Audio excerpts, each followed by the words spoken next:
साल 2013 एक और फाइनल मैच।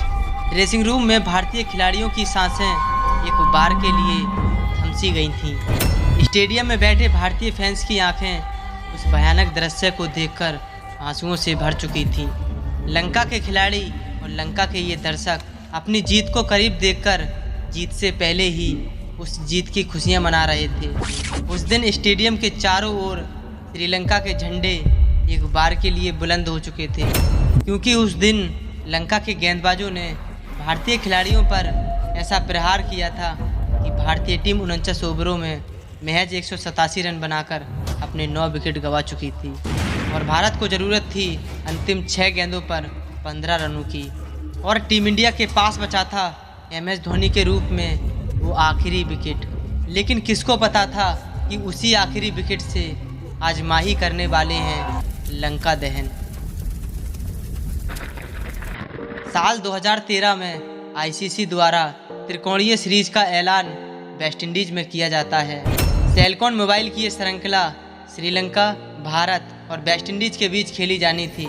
अपने शुरुआती 2 मैच हारकर भारत फाइनल की रेस से लगभग बाहर था, परंतु अपने अगले 2 मैच जीतकर भारत फाइनल में पहुंच चुका था और फाइनल मैच में भारत का सामना होने वाला था श्रीलंका से। लेकिन फाइनल में पहुंचने के बाद भी भारतीय टीम को अपने कप्तान माही की कमी बहुत खल रही थी, क्योंकि इस सीरीज के पहले ही मैच के बाद मांसपेशियों में खिंचाव और दर्द के कारण बाकी सभी मैचों के लिए धोनी को बाहर कर दिया जाता है। धोनी की कमी टीम के लिए एक ऐसी कमी थी जिसे कोई पूरा नहीं कर सकता था, क्योंकि जो माही कर सकता है उसे और कोई नहीं कर सकता। इस खबर को सुनकर श्रीलंका की खुशी 7वें आसमान पर थी। पूरी श्रीलंका की ये टीम उस फाइनल मैच से पहले जमकर खुशी मना रही थी। लेकिन तभी एक ऐसी खबर सामने आती है जिसने श्रीलंका की खुशी को मातम में बदल दिया और भारत के उस दर्द को खुशी में बदल दिया, क्योंकि भारत का ये कप्तान अपने उस दर्द को बुलाकर अपनी टीम और अपने देश के लिए इस फाइनल मैच को खेलने के लिए तैयार हो जाता है।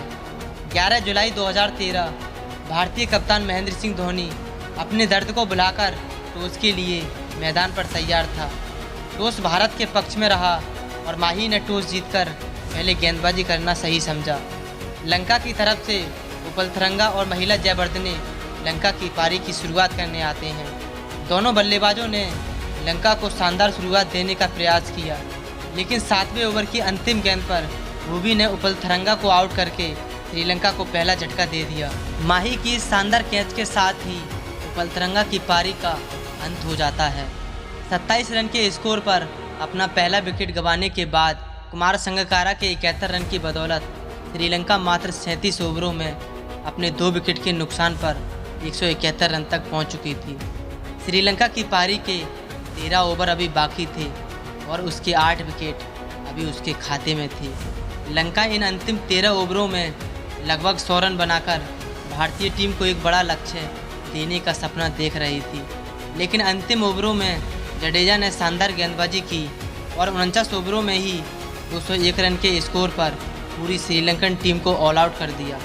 जड्डू ने इस मैच में 4 विकेट अपने नाम किए थे, तो वहीं भूवी और ईशांत शर्मा ने 2-2 विकेट अपने नाम किए थे। भारत को इस मैच को जीतने के लिए 202 रन का टारगेट मिलता है, लेकिन भारतीय टीम के 2 महान बल्लेबाज धवन और विराट टीम इंडिया के मात्र 27 रन के स्कोर पर आउट होकर पवेलियन जा चुके थे। अब दिनेश कार्तिक रोहित का साथ देने मैदान पर आ चुके थे। दोनों के बीच 50 रन की पार्टनरशिप हो चुकी थी, लेकिन 23वें ओवर में रंगकारा हैरत की एक बॉल पर बाउंड्री लगाने के चक्कर में दिनेश कार्तिक अपना विकेट गंवा देते हैं और अब मैदान पर एंट्री होती है उस कप्तान की, जिसने असंभव से दिख रहे लक्ष्य को संभव में कई बार बदला था। अब धोनी ने पारी को आगे बढ़ाना शुरू किया, लेकिन धोनी के साथ कोई भी बल्लेबाज टिकने को तैयार नहीं था। जडेजा, अश्विन, भुवनेश्वर कुमार मात्र 22 रन के अंदर ही आउट होकर वापस जा चुकी थी। भारत को ये मैच जीतने के लिए अभी 35 रन चाहिए थे और भारतीय टीम अपने 8 विकेट गंवा चुकी थी, लेकिन पूरा भारत अभी भी हार मानने के लिए तैयार नहीं था, क्योंकि माही अभी भी मैदान पर एक शेर की तरह दहाड़ रहा था। अब श्रीलंका भी खुशी मना रही थी, क्योंकि लंका को ये मैच जीतने के लिए सिर्फ 1 विकेट और लेना था। भारत को ये मैच जीतने के लिए अंतिम 6 गेंदों पर 15 रनों की ज़रूरत थी। 50वें ओवर की पहली गेंद धोनी मिस कर देते हैं, परंतु दूसरी गेंद पर धोनी का हेलीकॉप्टर उड़ा और बॉल दर्शकों के बीच में जाकर गिरी। तीसरी बॉल पर धोनी ने एक शानदार चौका लगाया और 50वें ओवर की चौथी गेंद पर धोनी ने एक और छक्का लगाया और इस छक्के के साथ श्रीलंका का दहन हो चुका था और भारत बन चुका था विजेता।